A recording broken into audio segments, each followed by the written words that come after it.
Welcome to Inside Voices, a well-read magazine, Between the Pages podcast. I'm Robert Gwaltney, joined by my co-host and dear friend Jeffrey Dell Lofton. And we're both super excited to be in conversation today with Emily Carpenter. Welcome, Emily. Thank you. Thank you guys so much for having me. I'm thrilled to be here. We're happy to have you. So, Emily, before we get started, I'm going to share a little bit about you with our readers and listeners. Perfect. Emily Carpenter is the critically acclaimed best-selling author of suspense novels, bearing the Honeysuckle Girls, The Weight of Lies, and Every Single Secret. After graduating from Auburn with the Bachelor's of Arts in Special Communication, she moved to New York City. She worked as an actor, producer, screenwriter, and behind-the-scenes soap opera assistant for the CBS shows As the World Turns and Guiding Light. Born and raised in Birmingham, Alabama, she now lives in Atlanta, Georgia with her family. Jeffrey? Emily, it's so good to talk to you. Welcome. Thank you so much for having me. I'm very excited to be here. Absolutely. And congratulations on the coming release of your novel, Gothic Town. I'm just so excited to talk with you about it. And, the novel is set in motion by these pandemic era incentives that entice a New York City restaurateur, Billy Hope, and her family to Juliana, which is an idyllic small town in Georgia. Will you set up the story in a little more detail for us? Yes, absolutely. So, yes, as you mentioned, Billy is a former restaurateur. She had a very popular kind of breakfast, lunch, brunch place in the Lower East Side. I think I'm remembering that correctly. Yeah, in the Lower East Side. But then during the pandemic and the lockdown, she lost her restaurant or decided to close it down. So in the ensuing, period of time, she's kind of stuck in her little apartment with her 6-year-old daughter who has not gone back to school, and she's just feeling sort of the walls closing in.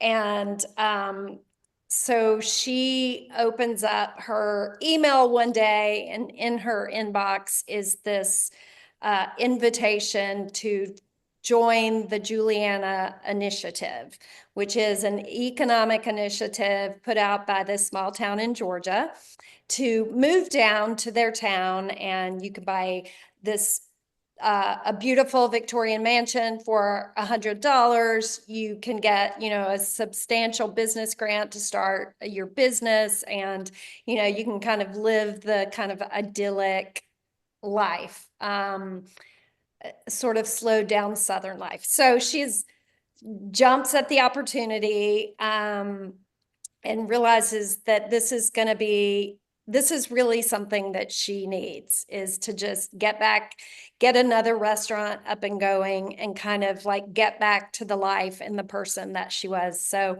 her husband, who is a therapist, is like, sure, we can do this. And I can, meet with my patients online, and let's do it. And so they moved down. So, Billy Hope takes a huge leap of faith that the Juliana Initiative is all that it seems. Yeah, in the wake of the pandemic, a lot of people like Billy were left existentially reevaluating their lives. Talk a little bit about what inspired you to write the book. How did it come to be? Well, I think even aside from the pandemic, I think, all my adult life, I've been reading about people like, and I think we all do that kind of concept of like, I gave up the rat race and moved up to Vermont and opened a bed and breakfast, and it's just that fantasy of like just totally changing your life and maybe quitting a job that you hate, or leaving a city that you don't love or whatever. That's always been kind of like extremely fascinating to me, and like really, but people who do that, like, super courageous and brave.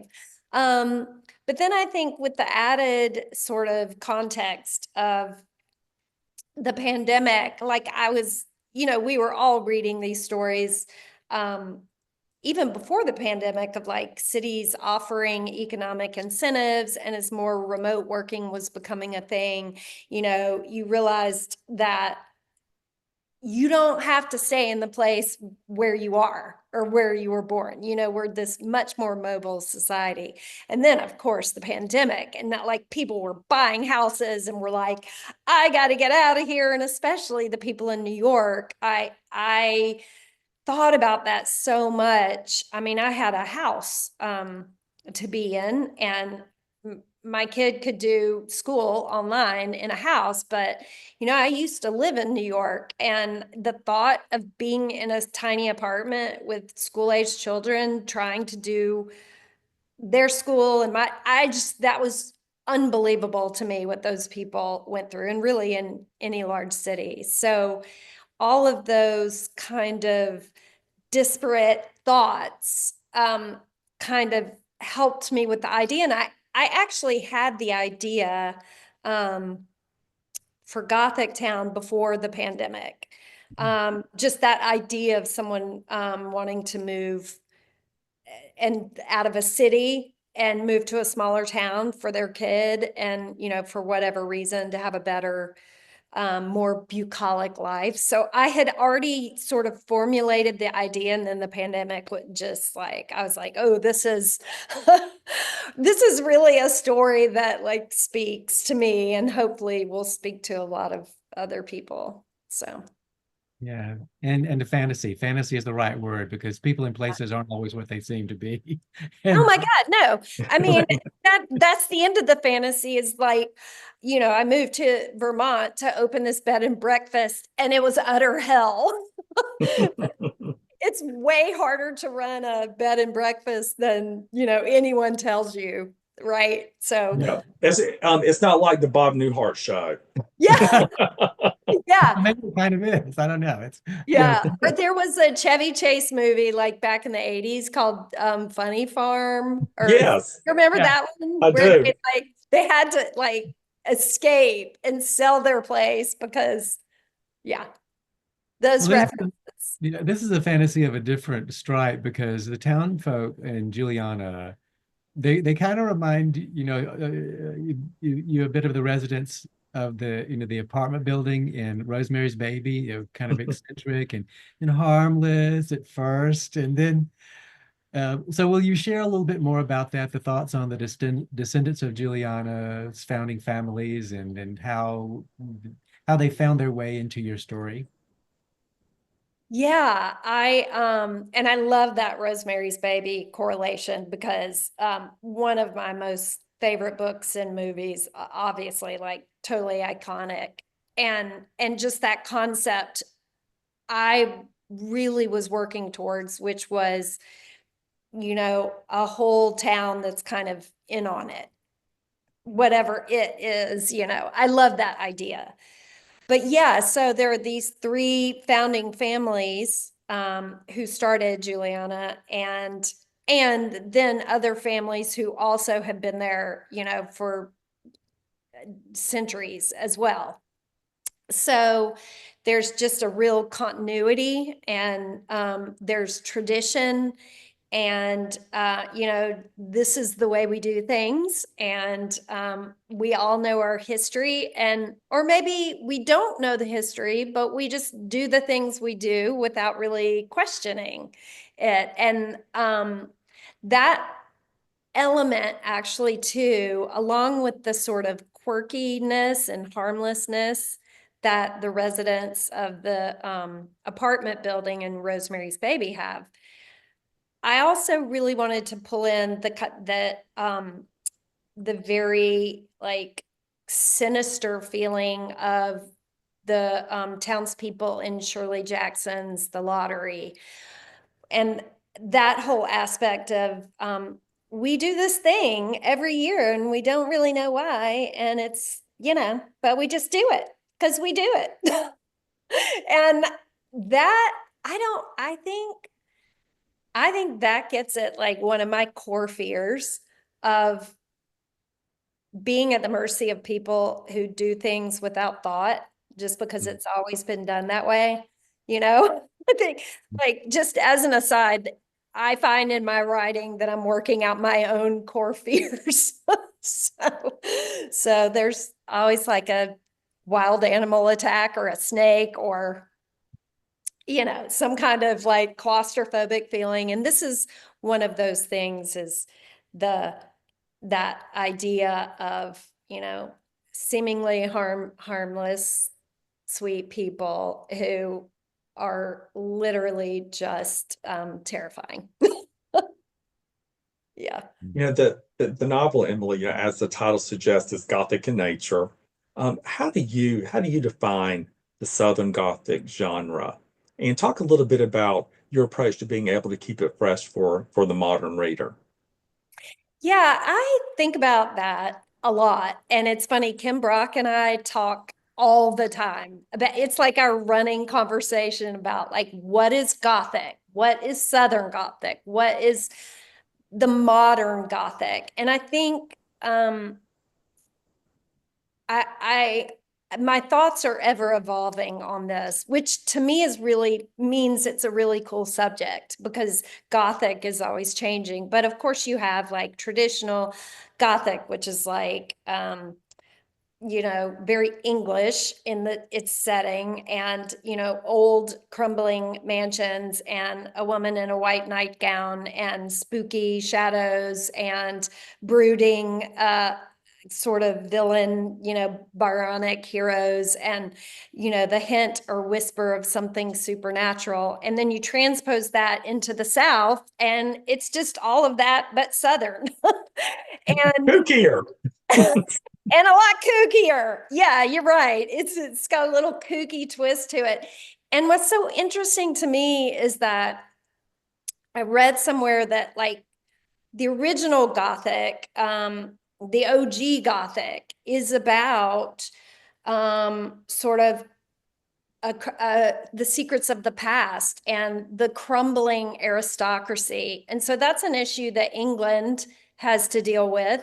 Their, class and the aristocracy and all that.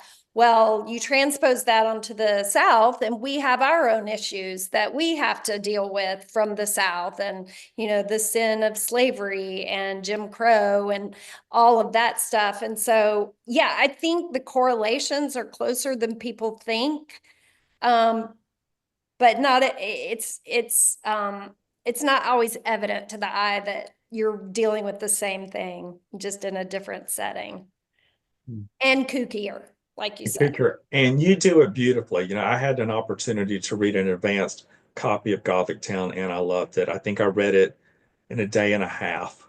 It was quick. I love that. That's a compliment to Yeah. me. I just, It's a that makes, page turner. yeah, love it. Thanks. Sure. And Emily, writing is not being a novelist is not your first career. You have a background as an actor and a producer and a screenwriter. And so how does that history, how does that have an impact on you as a novelist? Well, I never felt like it's real funny. I did acting for a while and I kind of attempted screenwriting, and I did work in television some, and I did a few indie film projects, but I never felt like in all of those um, jobs, I never felt like I found my stride or I found where I was supposed to be. I never felt like, oh, this is me and this is what I'm supposed to be doing. And then I kind of took off some time to raise kids. I have 3 boys who are men now. And which I really loved, but I always was just kind of searching still for that thing. And I felt like I was at the point of going, okay, the screenwriting thing is not really going to happen, I think. So I think what I'll do is just write a book, and maybe one day it'll be made into a movie and I can like get involved with movie making that way. And it was just kind of an offhand thought. But once I started writing a book, it really was a moment of, oh, I should have done this like way back. This is what I should have been doing. This is what I love. This is sort of my sweet spot, you know? And, but then when I realized, our past is never wasted, mistakes are always helpful. Everything I ever did in acting or film or writing for film, it all came back to me. And I realized how much I learned doing those other things. Even working with the soap operas, I used to have to read all the scripts for Guiding Light and As the World Turns and summarize them for the newspaper summary. And I realized how much that taught me about the structure of a story and what was really happening and what was most important. And, about A plots and B plots. And I didn't even realize I was learning that. So all of our life that we live helps in our writing. And you don't know that when you're in your 20s or 30s necessarily, or I didn't. But it was really kind of beautiful to go, oh, it's okay. I'm starting this little bit later in life, and it took me a while to find my path, but all of it taught me. And of course, the acting, of course, I'm like acting out scenes and doing dialogue, and all of that has helped. So, Well, you mentioned your passion for film, and you shared some exciting news recently that AMC is in the early stages of developing Gothic Town as a series. What are you able to share about that?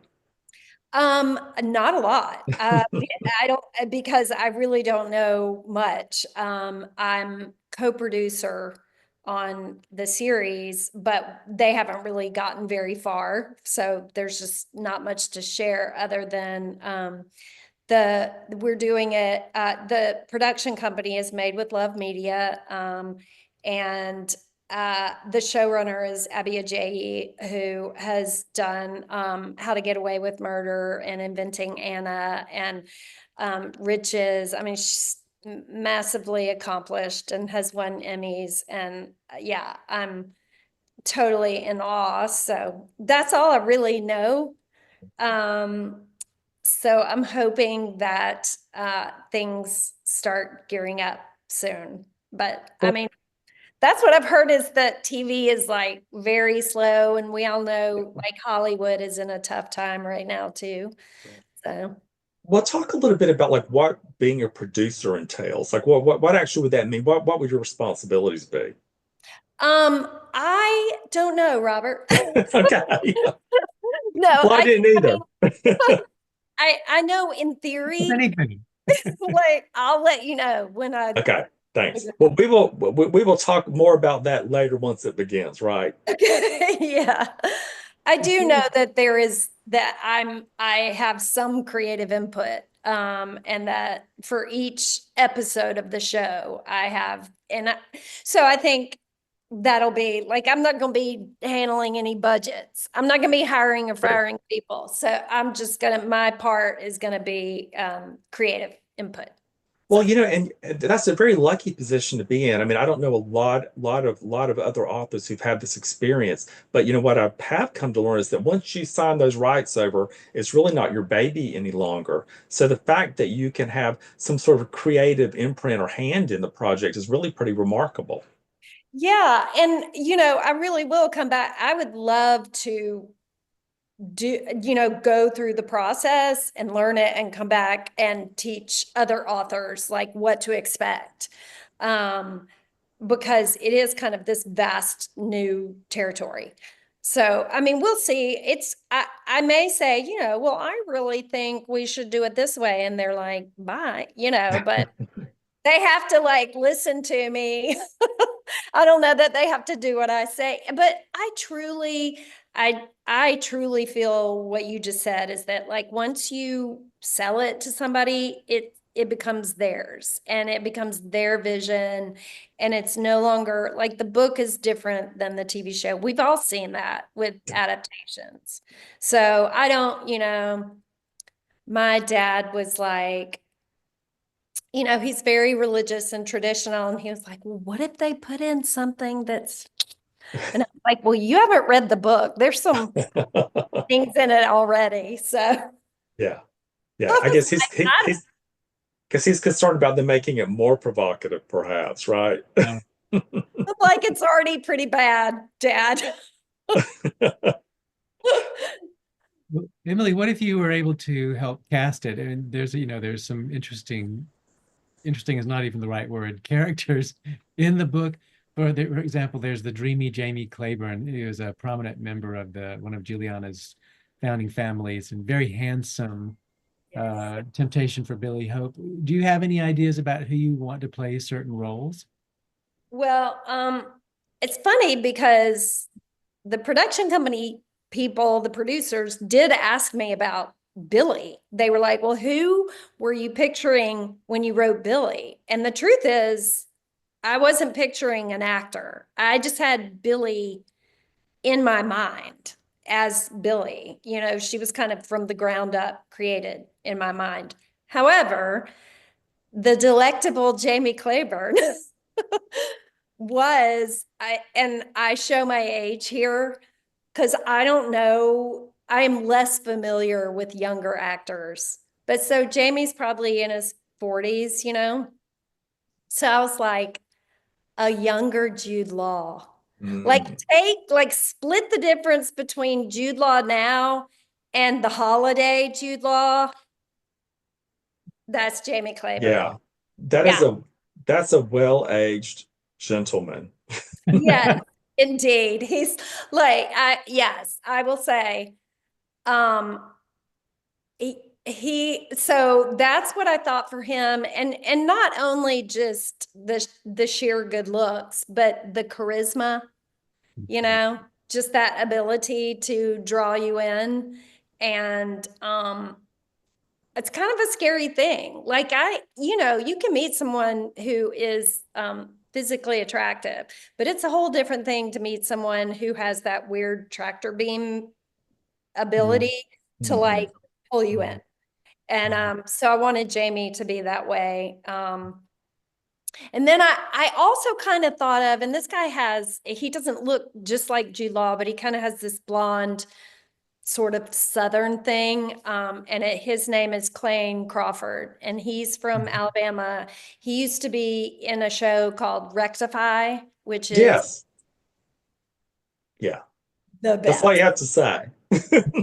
Yeah, so good. And he was also in the Lethal Weapon TV show, and he's just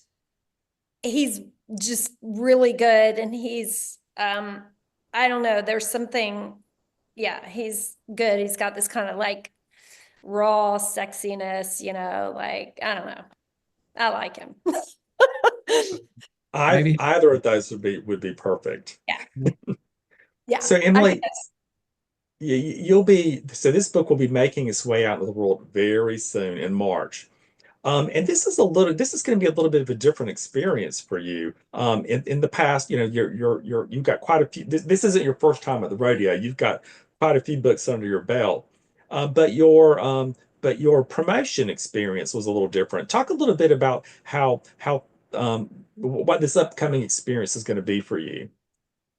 Yeah, so yes, this is my sixth book, and the previous five books I've written were published under an imprint called Lake Union, which is an Amazon imprint. And the first of those books came out in 2016. And back when I was with them, they sat me down, took me to lunch, and were like, don't worry at all about the promotion of the book. That's our job. You just worry about writing the next book. And I was like, okay, that sounds good. And so I did, and they did their part excellently. And they really know how to sell books, especially ebooks. And as we are now, almost 10 years later, very familiar with. But yeah, they didn't send you on a traditional book tour. And I will say too that as I started getting out in the world and meeting booksellers and talking about my books with them, you did realize that there was some like animosity between indie bookstores and Amazon because of course, their Amazon's undercutting prices and indie bookstores at that time were thinking we're all going to go out of business and obviously struggling a lot, but thank goodness it didn't turn out that way. And I think everybody's kind of found their niche.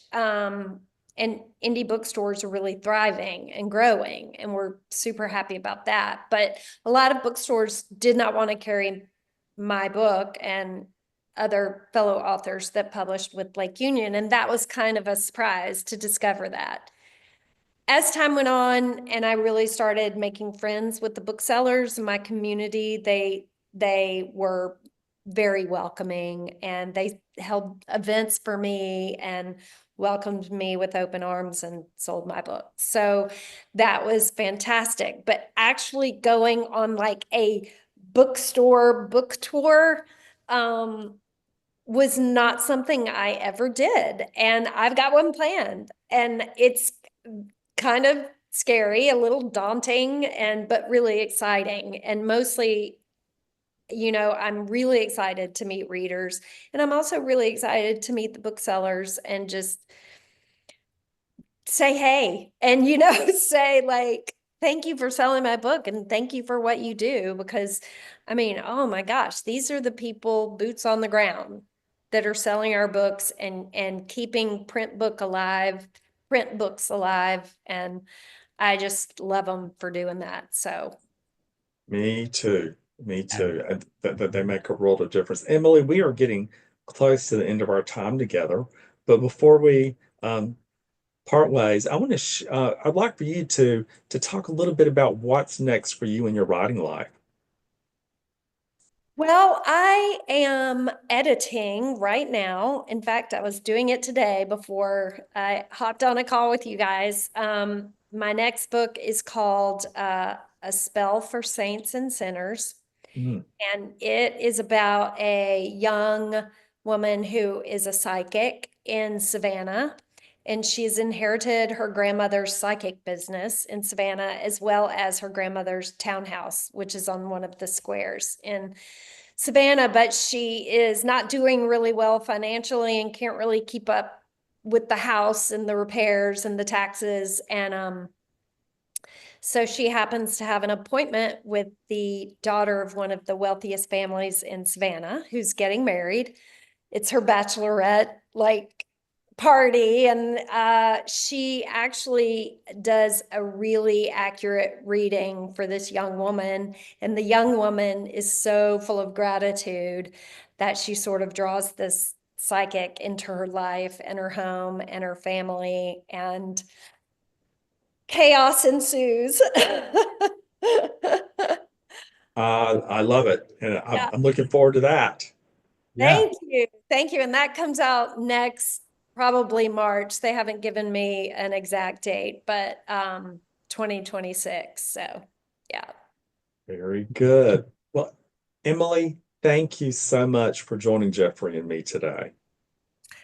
I am so honored. I'm thrilled to get to spend this time with you. Robert, I've known you for a while and have always appreciated your support and friendship. And Jeffrey, I'm so happy to have met you. good to meet you. Gentle listeners, until next time for Inside Voices, I'm Robert Gwaltney. And I'm Jeffrey Dale Lofton. And remember, to be creative is to be courageous. Thanks for joining us.